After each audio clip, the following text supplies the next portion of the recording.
చూడండి ఫ్రెండ్స్, ఇది మా పల్లెటూరు. మా తాత గడ్డి పీకుతుండు. చూడండి, అక్కడ కూర్చున్నది మా మామ, అమ్మమ్మ. చూడండి, తోటకూర పీకుతున్నారు. మా తమ్ముడు ఆడుకుంటుండు. చూడండి ఫ్రెండ్స్, ఇది మా సన్సెట్.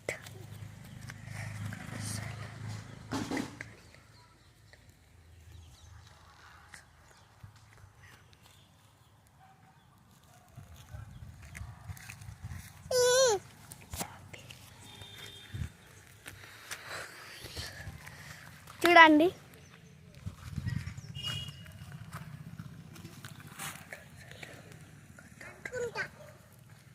ఏ ఊరు అనేది కామెంట్లో పెడతా ఫ్రెండ్స్.